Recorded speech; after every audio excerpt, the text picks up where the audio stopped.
My dear friends, today I'll be discussing about the prevention of heart attack or how to prevent heart attack, also known as myocardial ischemia.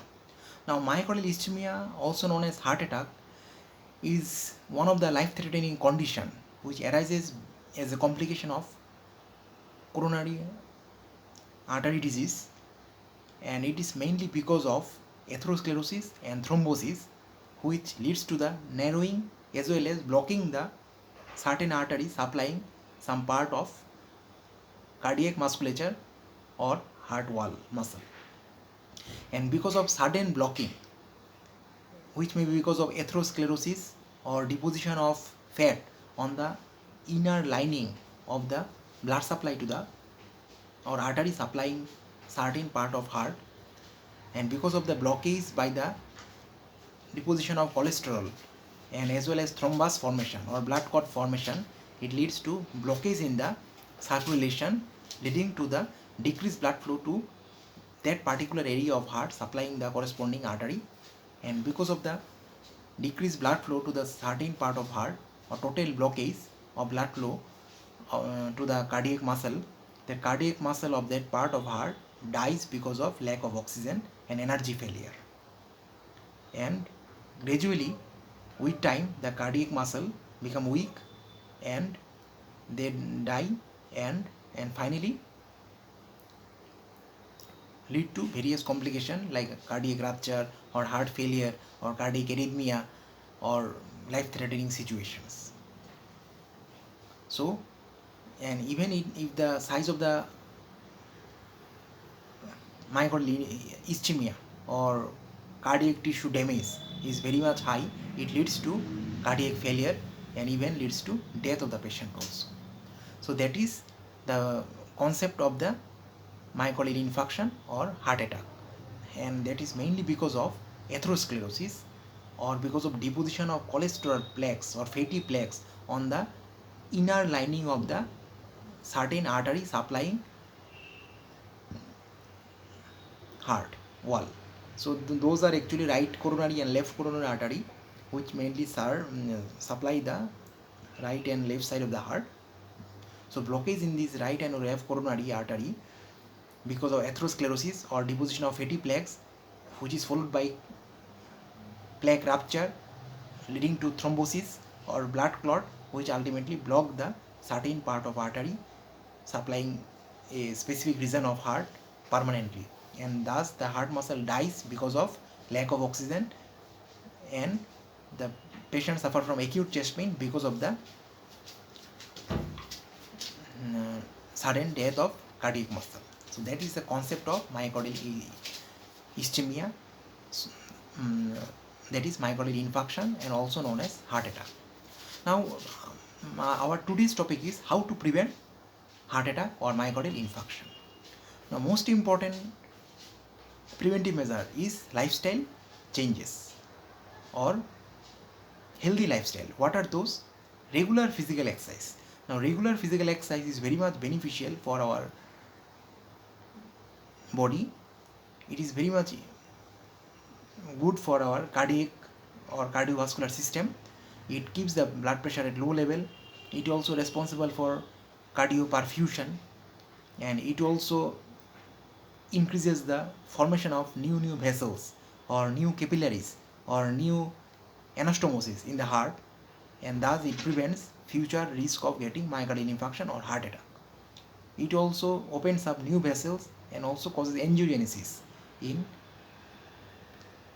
cardiovascular system, and thus it prevents myocardial infarction. So regular exercise or regular physical activity is very much important. So it is one of the important preventive measures by which we can prevent myocardial infarction in future. So at least 30 to 45 minutes of exercise per day is very much essential, and per week at least 150 minutes of moderate exercise is very much essential so as to prevent the myocardial infarction in future. Next comes the healthy weight, and healthy normal weight is very much important. We have to cut down the extra fats in our body because heart has to pump or to do more work when the BMI is very high or the body mass index or body weight is very high compared to the height. So it is always advised, or it is advisable to cut down the extra fat, or lower down the, or cut down the overweight and bring the weight to a normal healthy weight, and to keep the function of heart normal. Beside, we must stop alcohol. Heavy toxic dose of alcohol or heavy frequent dose of alcohol should be stopped. Rather, you can take mild to moderate alcoholism, or if it is possible, better to stop the alcoholism, because alcoholism is one of the important cause of or risk factor of development of myocardial infarction in future. So it is always advisable to stop alcoholism, especially heavy and frequent dose.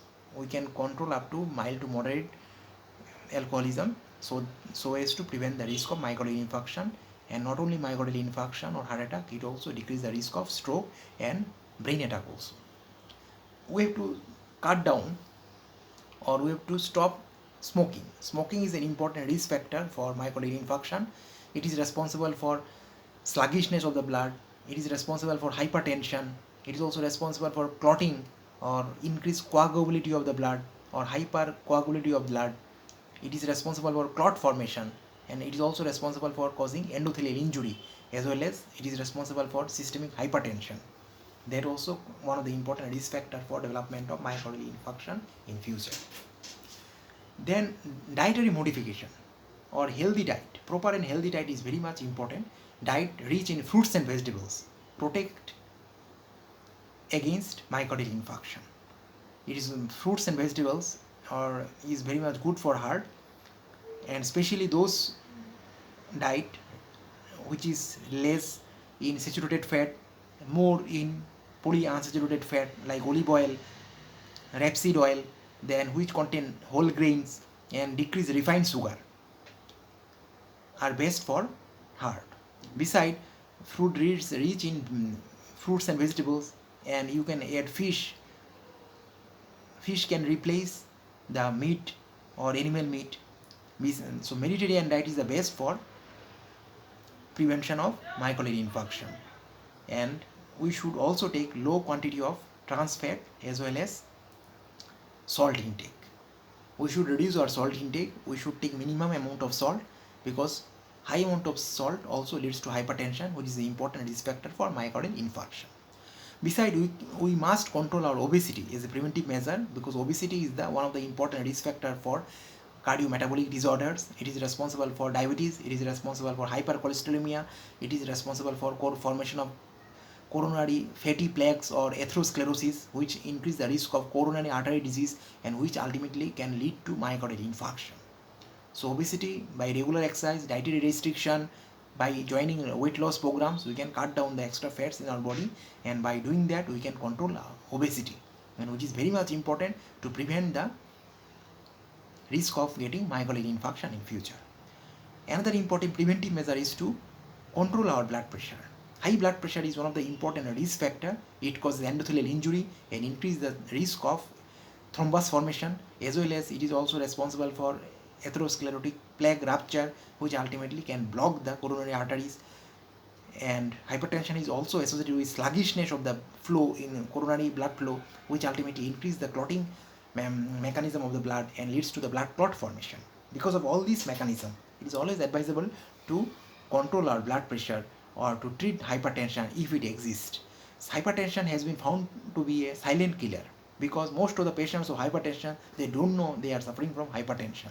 So it is always advisable to check your blood pressure at least once within few months or once in a month, so as to rule out the blood pressure, high blood pressure, because high blood pressure may persist in a particular individual and it can work as a silent killer, and it may lead to various vascular disease, it may lead to peripheral arterial disease, it can lead to myocardial infarction, it can lead to coronary heart disease, it can lead to stroke and various vascular diseases also. That's why hypertension, if it exists, we should treat it very cautiously and we should not take it lightly. We should try to decrease it by relaxing ourselves, by doing regular exercise, by taking antihypertensive medication, and there are various natural dietary mechanisms and dietary techniques as well as natural methods by which we can lower or control our high blood pressure. Then some medications some medications are very much important which can control or prevent the risk of getting myocardial infarction in future. So one of the important medication or protective therapy is statins. Statins are a group of drugs also known as hypolipidemic drugs which lowers the cholesterol absorption from our intestine. It also decreases cholesterol production and also decreases the blood cholesterol level. By doing that, it decreases the risk of coronary atherosclerosis and it also decreases the morbidity of MI, and it also decreases the risk of incidence as well as risk of getting heart attack or myocardial infarction. So those persons who are taking statins or having hypercholesterolemia, those must be advised with statin so as to lower down the cholesterol level. Another protective mechanism or protective therapy is taking aspirin. Aspirin is also antiplatelet. It is responsible for prevention of platelet aggregation, and by doing that it decreases the risk of blood clot formation or thrombus formation and decrease the risk of myocardial infarction. So those patients who are aged or who are having hypertension and other risk factors and those who are free from any bleeding disorders, they must be prescribed with aspirin which prevent the risk of myocardial infarction. Besides, aspirin has been protective for colorectal carcinoma also. So aspirin has very beneficial role. It prevents the risk of getting myocardial infarction as well as some other cancers also. So if those patients who are at higher risk as well as those who are they are suitable to take aspirin, they must be advised to take aspirin as it prevents the risk of myocardial infarction in future. Next comes another important preventive measures, that is control of diabetes mellitus. Diabetes is another important metabolic disorder which is responsible for many vascular complications. It increases the risk of myocardial infarction, it increases the risk of hypertension, it is responsible for hypercholesterolemia and responsible for atherosclerosis also. Diabetes also leads to stroke or brain attack, and it also leads to various macrovascular as well as microvascular complications. So that's why we should try to control that blood sugar level with natural therapy as well as anti-diabetic medications or hypoglycemic medication so as to control the blood sugar level within normal range so as to prevent the complication of diabetes on cardiovascular system. Diabetes is also associated with another important myocardial infarction, type of myocardial infarction, that is silent myocardial infarction, because most of the diabetes patient may have autonomic neuropathy, and because of that sign symptoms of myocardial infarction may not be so much prominent in diabetics. So the risk of death is very much high because of silent myocardial infarction in diabetics. That's why you should not take diabetic very lightly, because we should control the diabetes with strict dietary restriction as well as medicines as well as exercise and other modality so as to prevent the cardiovascular complication, so that we can prevent the risk of getting myocardial infarction in future. Beside other preventive measure is there, we have to treat or control hypercholesterolemia or high cholesterol level or abnormal cholesterol level or abnormal lipid profile in the blood. High lipid profile, especially high cholesterol level, high LDL and low HDL may be dangerous for heart because it may lead to deposition of LDL cholesterol on the coronary arteries, which may lead to plaque formation and leads to coronary atherosclerosis, which ultimately can lead to MI because of sudden rupture of atherosclerotic plaque. That's why it is always advisable to control the high cholesterol level by lowering cholesterol intake as well as by taking statins as well as by doing regular exercise, which has a beneficial effect by increasing the